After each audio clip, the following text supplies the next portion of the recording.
Growing up in Reno, Sparks used to be 4 miles down this street. It was all cow pastures and fences and grass. Well, that's all changed. This land has produced legends, people that touched lives. Their influence crosses time. Eventually, water reaches a resting place where it infiltrates the earth or evaporates back to the sky. This is cool. Stepping back in time. Alongside Highway 95 sits an old-time drive-in, once called the Sage Crest. Thrills that once filled our imagination from the front seat in our car. We've seen a lot of change. Now, sometimes we can reach back and look at the years through the eyes of those who lived them. I'm Jack Sutton. Thanks for joining us. 40 years sounds like a long time, but they came and went so fast. Over the next half hour, we'll share those years and introduce you to a few people whose stories added so much to the fabric of the Silver State. Folks like 103-year-old Bertha Cliff Scott, born in 1890 in Franktown, Nevada, and Gaber, the Austin sidewalk philosopher, and others who invited us into their lives to share their perspective of Nevada. Hi, Bertha. How you doing? Bertha, are you warming up? Today you'll find Bertha Scott in Carson City. She injured her leg recently and recovers here with the help of some friends, but she still lives only a few miles from the place of her birth. My father was a rancher out in Washoe Valley, and in the early days, he raised vegetables and berries, and he would make weekly trips to Carson City and Virginia City to sell his produce.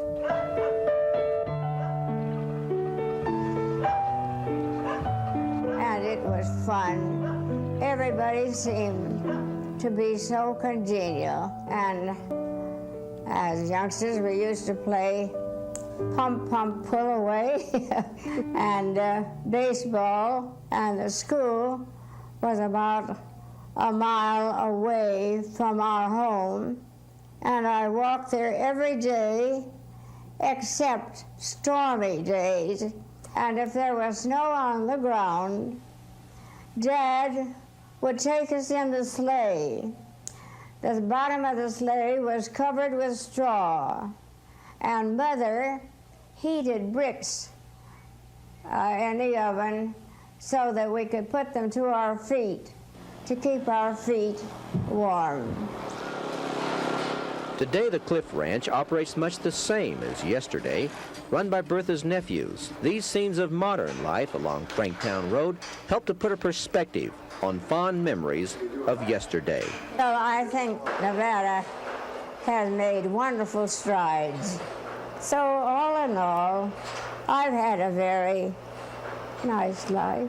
As a rule, everything's been very nice.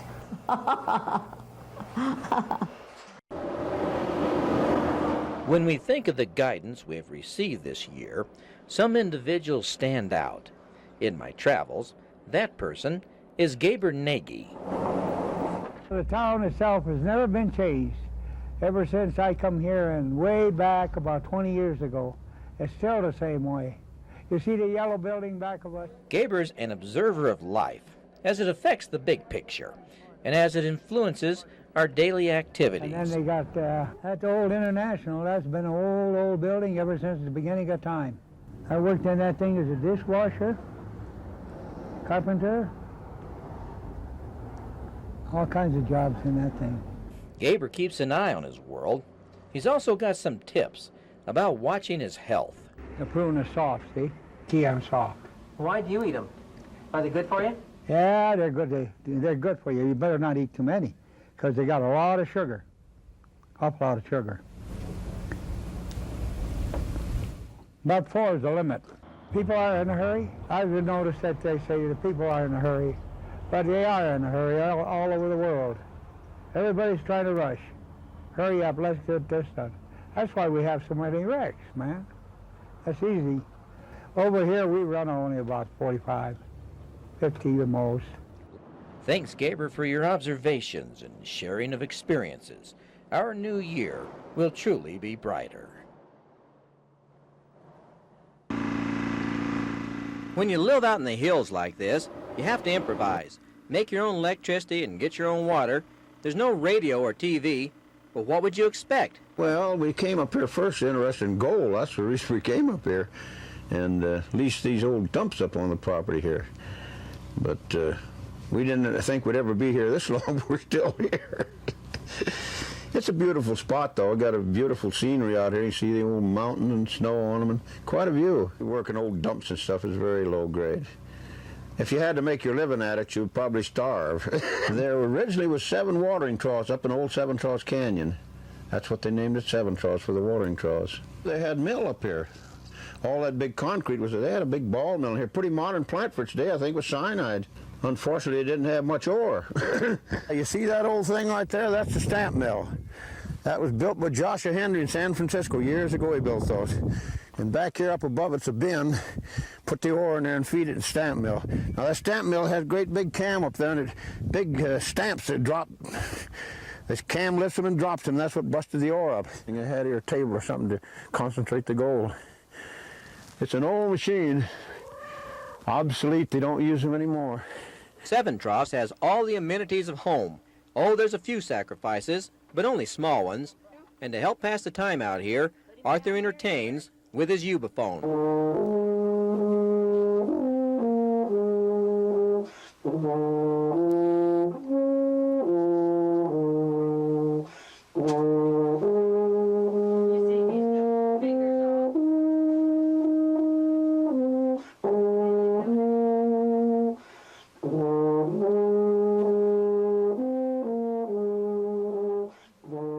People living out here in the early days when they were mining. So along this range of mountain, I think there were several thousand people living. How long am I going to stay? Well, when I start getting real old, I think I can't take it anymore. I'll get out.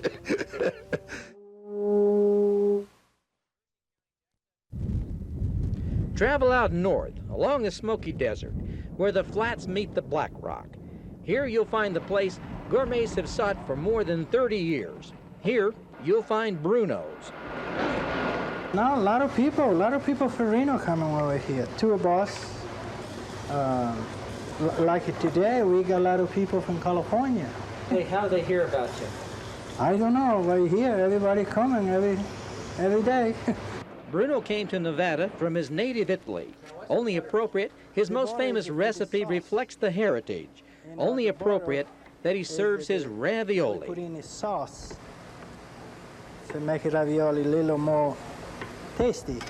Bruno makes the ravioli from a secret recipe with familiar spices and mixtures. Maybe if we watch, we'll pick up some tips. Little Parmesan cheese.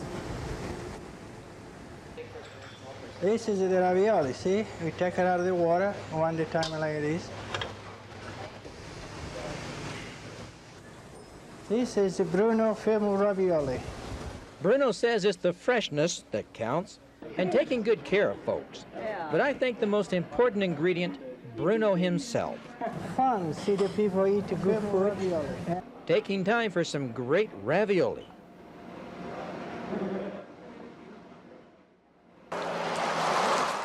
At one time, you could walk down C Street here in Virginia City and pass 100 saloons and 17 breweries.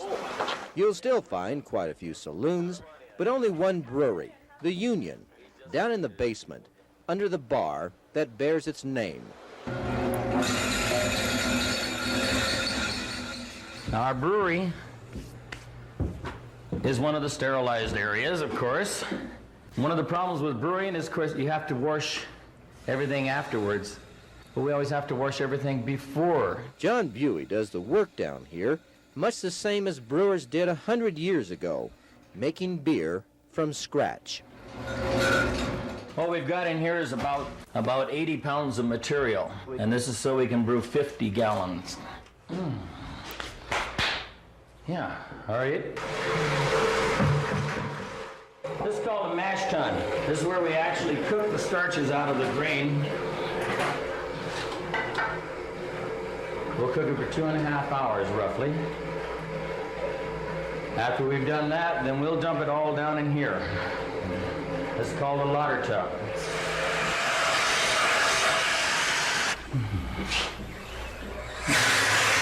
The secret to a successful beer, knowing how much of what to put in, and when to mix it, and when to wait. We have a special wort cooler that we use, moving it from the brew kettle to the primary. Now this wort, this is not wort anymore, this is beer. It's already fermented, it's ready for lagering and aging. It's been so long, hey, I'm glad to see you, raise your glass. The finished product finds its way up here, into Rick Hoover's saloon. Rick's the brewmaster, but you'll usually find him behind the bar, tending to patrons when the brew is ready. And then he comes down and checks on me, make sure that I'm doing everything correctly. So far, so good. We sell everything we brew. I have no excess. Well, the best. When you're with good friends, having good times, don't just have a beer.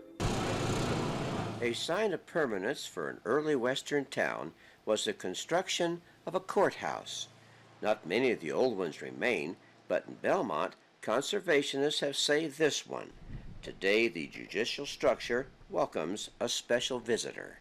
Belmont has this beautiful Italianate design courthouse. This was the most important thing in the courtroom, the stove, because Belmont is a high elevation and I imagine it was cold in the winter. The journey of a lifetime has brought Peter back to the beginnings of his legacy. 3 generations of Judge Breens have held court in central Nevada, beginning with one who traveled the circuit in a horse-drawn wagon. And that he came from Ireland, not knowing anybody, came out here and the only tool he had was an expert knowledge of the English language that all Irish kids had. And he turned it into a great success, but continued on in dispensing justice the way he thought it should be. The value of a courthouse lies in its ability to improve our lives, like it did our forefathers.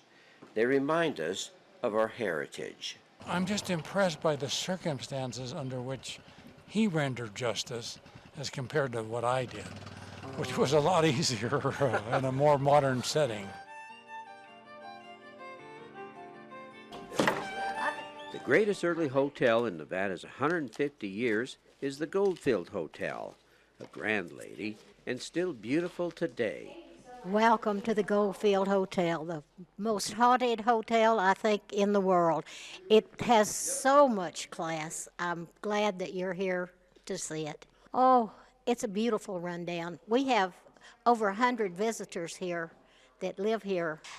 They chose to live here after they died, and this is where they chose to live. Some believe all places where people have lived and died are haunted, residual energies left behind, so emotionally attached that they can't leave. And we're going down to the employees area, and we're going into Elizabeth's room with the flowers. Virginia brings flowers to communicate with the energies that linger here, offering a measure of comfort to spirits, who she claims return the courtesy. There's a young lady who lives in my favorite room, and she's been there forever. And she talks with the flowers. They move. They're my family. I love them. I was drawn here. I think God sent me here. Might our spirits linger after we're gone? Opinions vary. The only thing that really matters is your own opinion. I, for one, appreciate the opportunity to visit and experience something that can't be explained. But most of all, I appreciate the time spent with this grand old hotel. Thank you, Virginia. The motto of Nevada's agriculture is, we grow things here, like crops and cows and sheep and kids. An important part of Nevada's economy is the cattle industry. 90% of farms and ranches here in Nevada are family operations, going back generations, operations run by Nevada families like these. When cowboy work gets underway on the open ranges of the West, the work gets started at a cow camp, a home away from home during roundups, an operation under the watchful eye of one person, the camp boss. At the Minneberry gathering, that means Aunt Jean. Excellent. The garlic's going in. The garlic is going in the lamb roast. Then the lamb goes in the Dutch oven, and then I build a fire in the pit over there and bury the Dutch oven. This is an annual get-together. We call it our cow camp, buckaroo camp, Rock Springs. They went to gather the calves. They're going to bring them into the corral, hopefully about noon, 6 hours from now, and we'll have lunch and then we'll brand. The center of all good camps is the cook shack, a gathering place, an organizational center, and of course, the home of the cook. For 33 years. Shack for 33 years. Show me a kitchen. I don't believe it. Okay. The old original cook stove that I still use to cook on. Wooden coal stove. This is a new addition my husband brought up for me this year, and it's mainly used just to cook coffee because it starts quickly and it's really handy. 33 years. How much longer do you guys want to keep working out of this building? As long as we possibly can. That's why we bring the kids up here. We've got children here from ages 1 on up. And we're hoping that the grandchildren can continue using this. Oh, give me a place where the cowboys and their families roam, where seldom is heard a discouraging word, especially when Gene's cow camp is home. Once upon a time in a land not so distant, pioneers came to Nevada. One family, the Marvells, settled in the northern Lander country. Another, the DeLongs, located a bit to the west, in the Humboldt. Today their legacy lives on. Katie Marvel was raised on the range, married a cowboy named Will DeLong. This former champion rodeo cowgirl continues the heritage. You learn things about perseverance and the value of hard work, and everything a rancher has are things that they've worked for. You're definitely self-reliant, but you're also reliant on your neighbors. All the ranchers in this area and in other areas help each other. You trade help. They come and help you when you need it. You go and help them. Come here, baby. Katie's teaching school, travels many miles to get there. She'll take a break soon. A new buckaroo is due in December. A new generation to carry on. You know, I love Nevada. People will come here, and especially people from the east, and just think it's dry and ugly, and what does a cow eat? But anyone who's lived here all their life or been raised here, you just have an appreciation for the rugged natural beauty of Nevada. It's just made me appreciate home and family and who I am. Teaching kids about their family's heritage provides them with an important connection to their own identity, understanding the traditions of their ancestors. I've been a cowgirl my whole life. My parents and for generations, and my kids. My husband's a cowboy and rancher. Our kids are actually 6th-generation ranchers on both sides. The road to becoming a successful rancher includes roping, riding, and other lessons learned at the rodeo.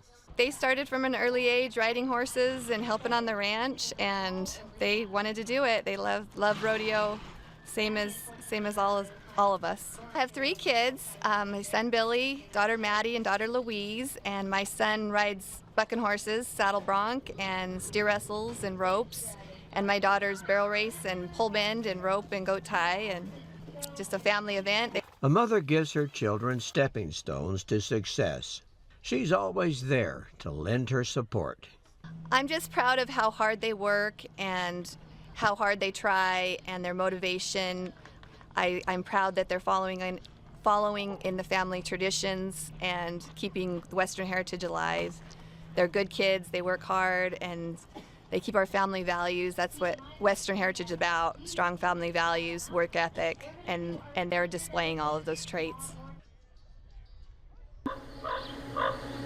When settlers moved to the west, they brought to this new land traditions born of generations past, traditions of work and of family and home. And when the open land gave way to a more settled routine, they brought along their schools.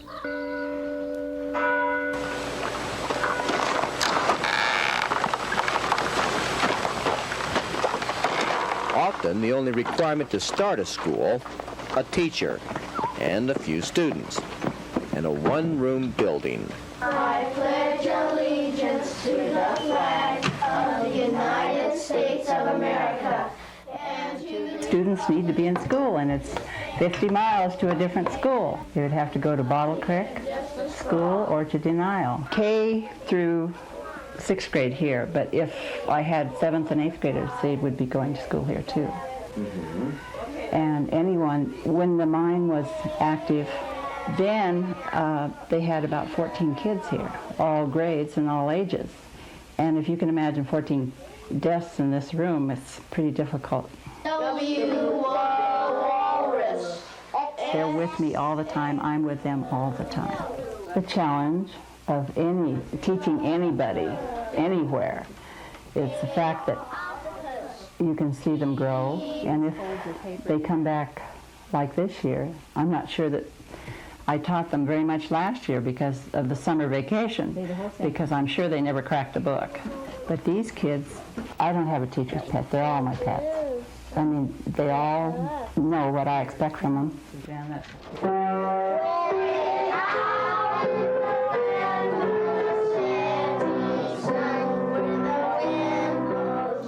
Your great-grandfather may have sat at a wooden desk, while your grandmother pondered the riddles of addition, or Uncle John practiced the ABCs, all in a one-room school.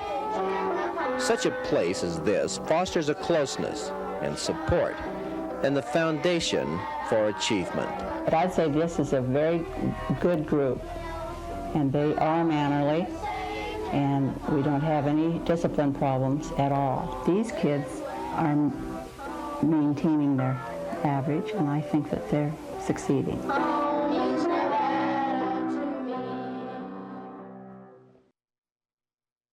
When the chill moves into the basin from its northern home and the winds of winter cover the range, the work of the cowboy does not end.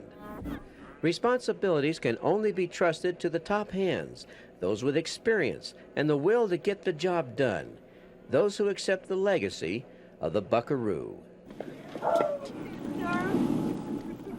The Winter Creek Ranch is, we buy the bulls and they have the calves and then we sell them. Now, how long have you lived out here at Leonard Creek Ranch? Well, just about my whole life. And what do you do out here? Well, I take care of the my chickens over there, and check the cows and that stuff. Well, we try to keep everything to a schedule. We have school in the mornings, which I have to drive 15 miles to make the bus stop. Feed animals in the morning, water chickens, make beds, same as probably a lot of people. It's expected that the kids get involved in the family business, and little persuasion's needed.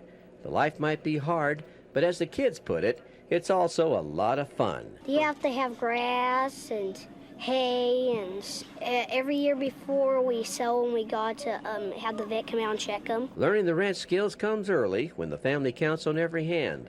But those are lessons learned eagerly, because that's the cowboy way. Is they're learning to love animals, and they're learning to take care of them, learning to tell if an animal is sick, not feeling well, and that animals have to be fed, and they come a lot of times before we eat. We make sure they eat. The fondest memories in life often happen in childhood, and in a place that nurtures growth, and those memories define who you are. I live out here on the Sadler Ranch, and I've lived out here my entire life. Today we're at the north end of Diamond Valley, and today we're going to be branding some calves with lots of friends and family. We herd them in to where we're going to brand them. Then we have to push the cows into the pens where we want them to be. Today's Claire's birthday. The happy birthday's got said, but the party doesn't start until the chores get done.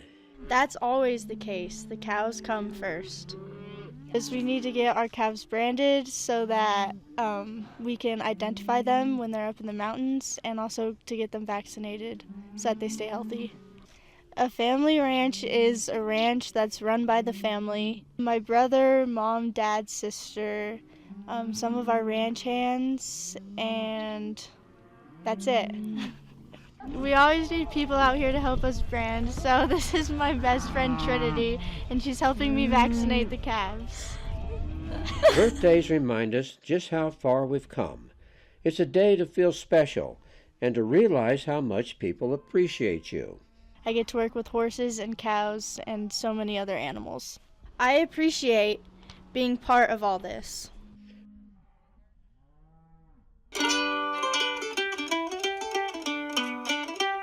The county fair is in full swing. Lots of traditional rodeo events, but the festivities today also have a special theme.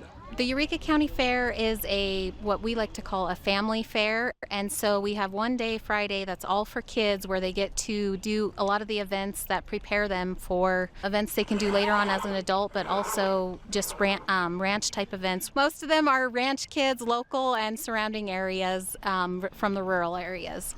These kids eat, sleep, and breathe everything horse and rodeo. Competing with others helps to improve their skills. I think a lot with agriculture and ranching, it teaches kids about hard work, a good work ethic, and how to be good stewards of animals and the land. And so participating in these just builds upon those skills for them later on in life. Everybody achieved their goals today. The lessons of a legacy are learned, and the kids, well, they just had a lot of fun. I just get so proud to see them go out there and try their hardest, whether they win or not, when they have control over their horse and they're going out there and roping and putting themselves out there. It's just amazing to see because they grow and they learn every time they do it, and every year they just get better and better, and that's what makes me so proud watching the kids. Oh, those memories. Billy DeLong, the high school rodeo star, now competes on a collegiate team in New Mexico. And Suzanne Montero, that blonde girl with the pigtails, the third grader at the one-room school, is an educator and coach for the next generation. We'll get out to Nevada's backroads and bring more stories on Nevadans doing extraordinary things that add so much to the legacy of the Silver State. And you can continue watching those stories right here on 2 News Nevada and on our website, 2news.com. From everyone here at 2 News Nevada, thanks for watching.